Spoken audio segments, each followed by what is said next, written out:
ایک ہے کیا ماپلا، ماپلا وہ تو پیمانے، وہ تو مجھے اردو معلوم ہے، وہ گجراتی کچھ چلے بہرحال آپ سمجھ گئے، نظر نہیں آ رہا ہے کون بیٹھا ہے بھائی؟ ہے مولوی افضل ہے، اچھا ماشاء اللہ سب سے افضل ہے۔ تو بہرحال تو وہ ماپڑا آپ کہہ دے یا پیمانہ وہ تو ہے ہی، لیکن ایک خاص ورڈ ہوتا تھا میرے ذہن میں نہیں آ رہا، بہرحال لیکن آپ سمجھ گئے۔ تو وہ جو چیز ہوتی تھی اسی طرح کی، اور اسی طرح کی ایک چیز کنٹرول میں بھی ہوتی تھی، ہماری طرف جو ہے وہ ہوتا ہے وہاں پر، اور بعض دکانوں میں بھی ہوتی تھی۔ تو بس وہ جو ہے اتنا پیمانہ اس کے اندر آپ صلی اللہ علیہ وسلم کا جو ہے وہ وضو ہو جاتا۔ لیکن آپ دیکھیے، میں فضول خرچی جسے ہم سمجھتے ہیں میں اور آپ پانی میں، اس کی بات نہیں کر رہا ہوں کہ جو آدمی چوپ چاپ جو ہے وہ وضو کرے گا، اس میں بھی ہم دیکھیں تو ہم فضول خرچی کرتے ہیں۔ میں نے جس استاد سے، میرے استاد مکرم سے قرآن کریم ڈابل جامعہ میں حفظ کیا، ان کا نام ہے حضرت مولانا وسیع الرحمان صاحب اعظمی دامت برکاتہم العالیہ۔ ڈابل کے اندر شیخ الحدیث ہوا کرتے تھے حضرت مولانا ایوب صاحب اعظمی نور اللہ مرتضی، ان کے پوتے ہوتے تھے رشتے میں۔ تو میں نے ان کے وضو کرنے کا بھائی محی الدین طریقہ دیکھا، ہمیشہ ہی نہیں کہ ایک دو مرتبہ۔ وہ کیا کرتے تھے، نل پر بیٹھتے تھے، نل کھولا اور ایگزامپل ان کو جو ہے پہلے ہاتھ دھونا ہے گٹوں تک، تو نل چالو کیا اور پانی اس پر بہا بند کر دیا، اب اس کو وہ رب کرتے تھے، پھر دوسرے ہاتھ پر پانی جو ہے ڈالا، نل جو ہے وہ بند کر دیا، کلی کرنی ہے پانی لیا نل بند کر دیا، ناک میں پانی ڈالنا ہے پانی لیا نل کو جو ہے وہ بند کر دیا، کھول بند کھول بند کھول بند جو ہے وہ ہوتا تھا۔ کیوں؟ تاکہ فضول خرچی نہ ہو۔ ان کی نگاہ میں یہ بھی فضول خرچی کہ آدمی کنٹینیو کیا رکھے، نل جو ہے وہ چالو رکھے، وہ جاری رکھے۔ اب آپ دیکھیں کتنے لوگ اس میں احتیاط کرتے ہیں، میں اپنا حال دیکھوں آپ اپنا حال دیکھیں، مسجد کے اندر ہاں جن گھرانے میں میرے اور آپ کے میٹر لگا ہوا ہے پانی کا، تو پھر اس پہ عمل ہوتا ہے، تو آدمی جو ہے وہ کم سے کم جو ہے وہ پانی استعمال کرتا ہے، لیکن مسجد کے اندر چونکہ وقف کا مال ہے تو آدمی اس میں جو ہے وہ احتیاط نہیں کرتا۔ یہی احتیاط ہے، ورنہ آپ جاری رکھیں گے تو صحیح طرح وضو کے اندر جو ہے وہ رب بھی نہیں ہوگا، اور فضول خرچی بھی جو ہے وہ ہوگی۔ خطیب الامت حضرت مولانا ابرار احمد صاحب جوجیوی رحمۃ اللہ علیہ فرماتے تھے کہ میں لوگوں کو دو کام کرتے ہوئے دیکھتا ہوں تو مجھے بہت تعجب ہوتا ہے کہ اتنی جلدی ان کا یہ عمل کیسے ہو جاتا ہے۔ حضرت فرماتے تھے بھائیرس کہ مجھے تو سمجھ ہی نہیں آتا کہ یہ دو کام مسلمان اتنا جلدی کیسے کر لیتے ہیں۔ فرمایا اس میں ایک وضو ہے کہ فٹافٹ اتنا جلدی جو ہے وہ وضو کر لیتے ہیں۔ اب اس کا مطلب ہی نہیں کہ بہی نے پنچایت کرو، سمجھ آئے گی نہیں، ان کا وہ مطلب نہیں ہے کہ پھر دیر ہو پوچھے کہ ساجد بھائی آج منی کا باو کیوں سے کہ واتت جاؤ دیں یا بہت ٹھنڈو ہے حسن تو کہ آج آئے એમ કે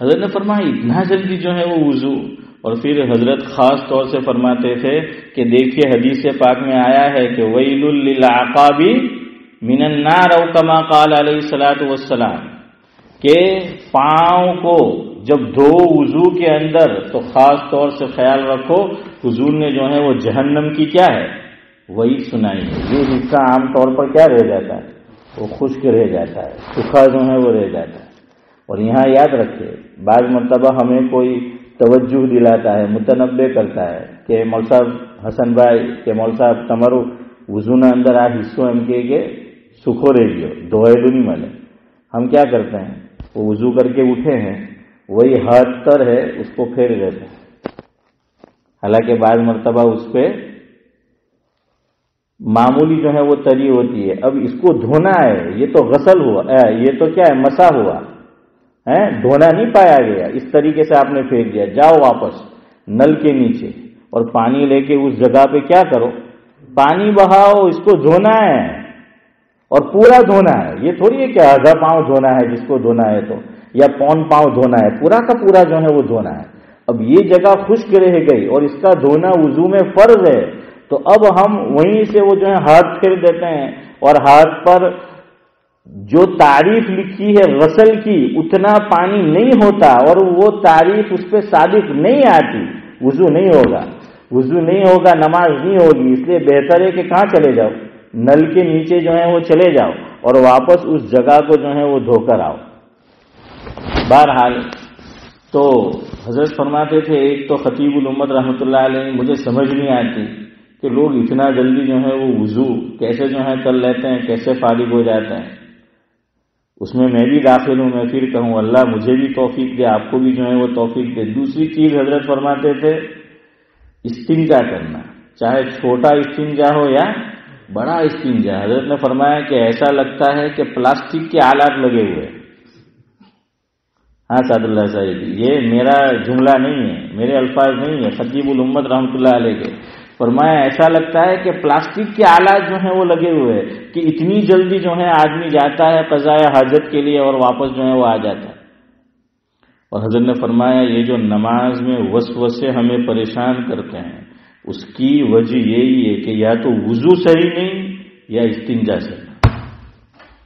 یہ حضرت کے الفاظ ہیں کہ پھر جو نماز میں غلط سلط جو وساوس مجھے اور آپ کو پریشان کرتے ہیں تو غور کرو اپنی طہارت پہ کہ یا تو وہاں پر جو ہے کچھ نہ کچھ کوتاہی ہو رہی ہے، چاہے چھوٹا استنجا ہو یا بڑا استنجا ہو، یا پھر وضو کے اندر جو ہے وہ کوتاہی ہو رہی ہے کہ جس کا اثر مجھے اور آپ کو کہاں نظر آ رہا ہے، نماز کے اندر جو ہے وہ نظر آ رہا ہے۔ تو حضرت کے ساتھ جو رہے ہیں ان سے میں نے معلوم کیا تو فرمایا کہ حضرت جب استنجے کے لیے جاتے تھے تو کافی ٹائم خرچ ہوتا تھا صفائی جو ہے وہ حاصل کرنے میں۔ بہرحال تو اس لیے وضو کے اندر جو ہے فضول خرچی سے بچے، چاہے ہم اپنے گھر پہ وضو کرتے ہو چاہے مسجد کے اندر وضو کرتے ہو۔ کتابوں میں تو لکھا ہے کہ آدمی جاری پانی ہو، نہر ہو، وہاں پر وضو کرے تو وہاں پر بھی فضول خرچی کی منائی ہے۔ حالانکہ کیا ہوگا حسن بھائی کہ جاری پانی ہے، نہر ہے، دریا ہے، ندی ہے، تالاب ہے، جہاں ہم وضو جو ہے وہ کریں گے تو پانی میرے اور آپ کے بدن کو لگ کر جو ٹچ ہوگا اور گرے گا تو کہاں گرے گا؟ وہیں گرے گا۔ اور وہ مائع مستعمل ہے، علماء جانتے ہیں کہ مائع مستعمل پاک ہے مگر پاک کرنے والا نہیں ہے وہ پانی، اگر کم تعداد میں ہو۔ ہاں زائد ہو اس پر وہ دوسرا پانی جو ہے سادہ تو پھر حکم الگ ہے، لیکن یہاں تو چونکہ جاری پانی ہے تو اب یہاں میں وضو کر رہا ہوں، حسن بھائی جہاں بیٹھے ہیں نہر جاری ہے، میرے وضو کے بعد کا جو پانی آگے جائے گا آپ کا وضو اس سے کیا ہو جائے گا؟ صحیح ہو جائے گا نا، ہو جائے گا۔ لیکن وہاں بھی فضول خرچی کی کیا ہے؟ منائی ہے۔ یہی فضول خرچی آج کل حافظ صاحب فیشن ہو گئی ہے۔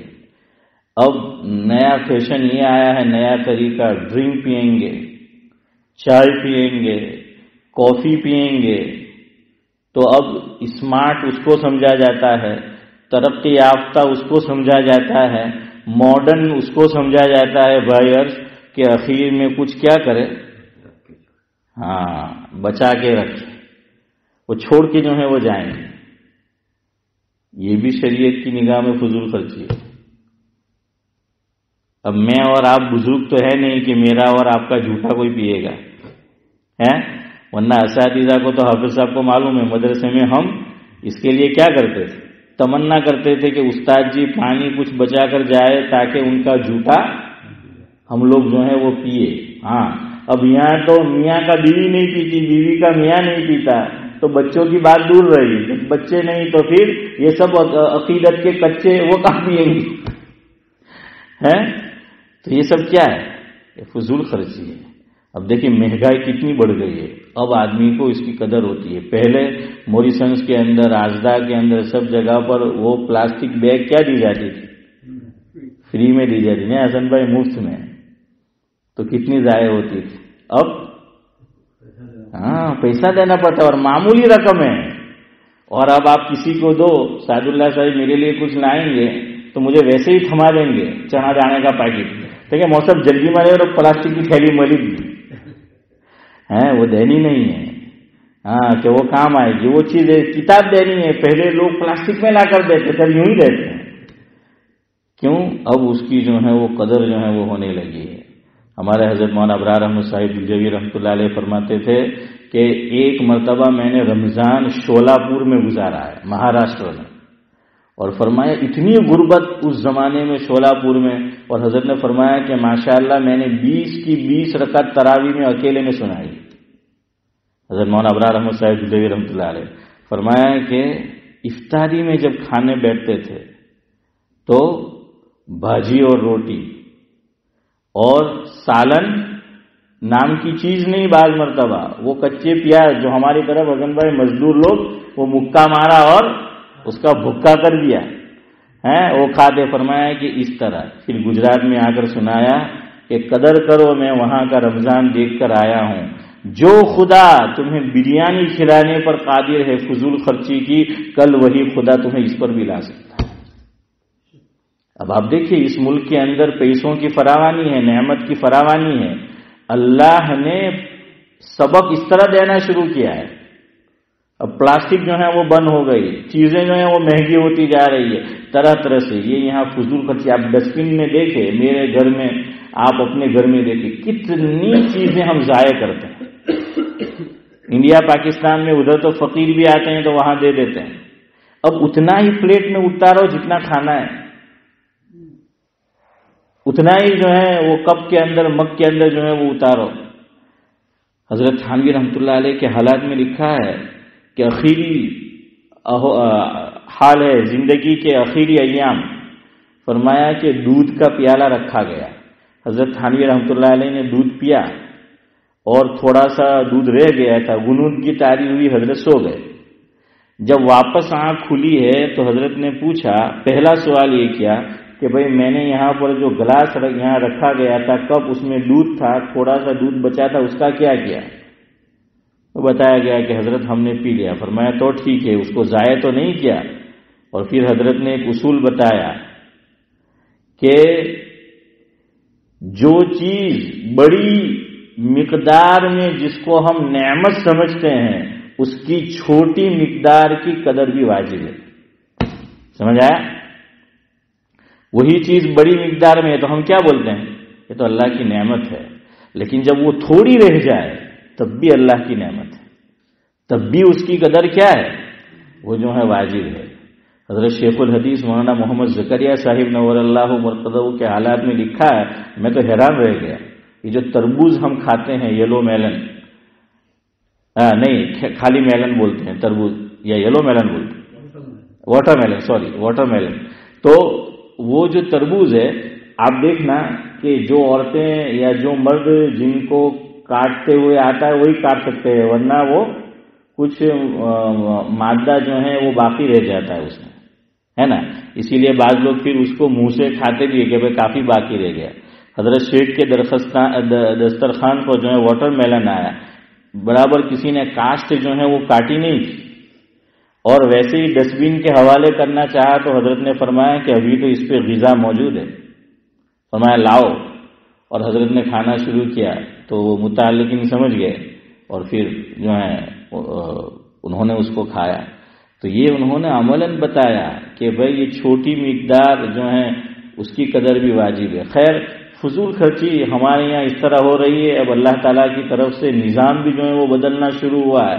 تو شرط یہ ہے کہ آدمی اس پہ غور کرے کہ بھئی یہ حالات سب کیوں پیدا ہو رہے ہیں، یہ سب چیزیں، یہ پابندیاں جو ہیں وہ کیوں عائد ہو رہی ہے.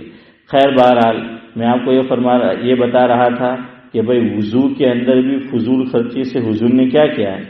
منع کیا ہے. 8:30 تک 7 تک جو ہے انشاءاللہ ختم کرتے ہیں. ہمارا موضوع کیا چل رہا تھا؟ میں آپ کو فرق سمجھا رہا تھا مسح کا اور غسل کا، کہ مسح کسے کہتے ہیں اور غسل جو ہے وہ کسے کہتے تھے. بات کہاں سے چلی تھی؟ مسح خفین سے.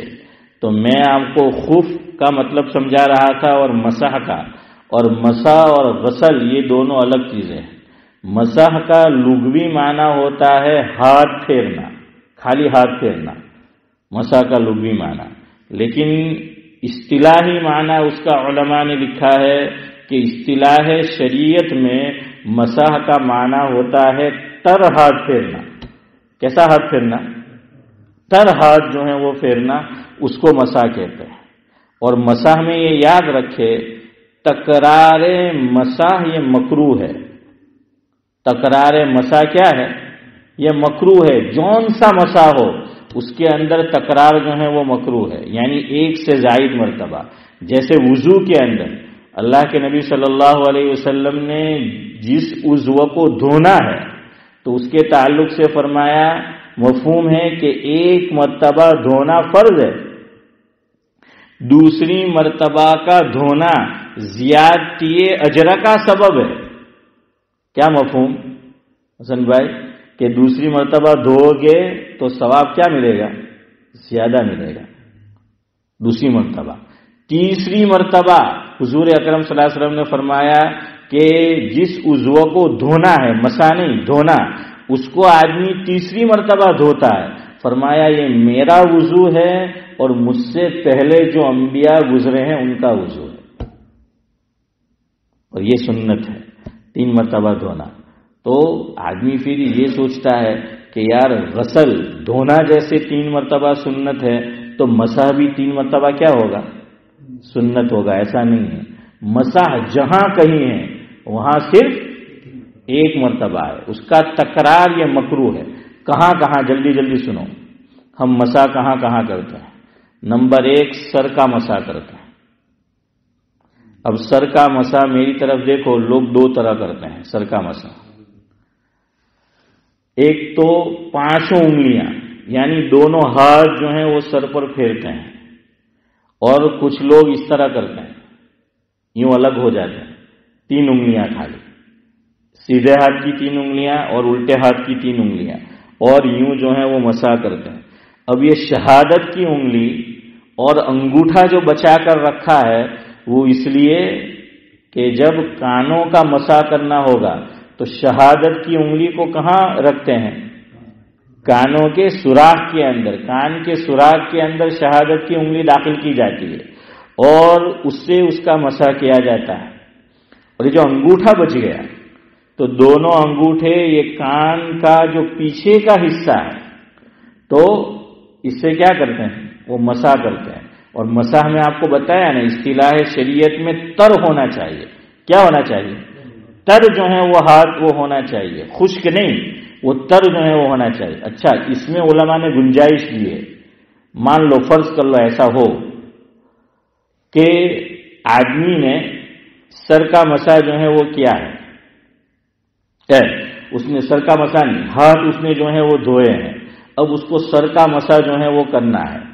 اب ہاتھ اس نے مان لو کہ 1 ہی مرتبہ دھوئے تھے اور اس نے سوچا کہ آج 1 ہی مرتبہ جو ہے وضو میں ہاتھ کو پراپر دھونا ہے، پھر میں سر کا مسح کروں گا. کسی وجہ سے ذرا دیر ہوئی تو ہاتھ جو اس نے دھوئے تھے وہ پانی کیا ہو گیا؟ خشک ہو گیا، سوکھ گیا. لیکن اس سے پہلے اس نے چہرے کو 3 مرتبہ دھویا تھا اور چہرے پہ ابھی پانی اور تری موجود ہے.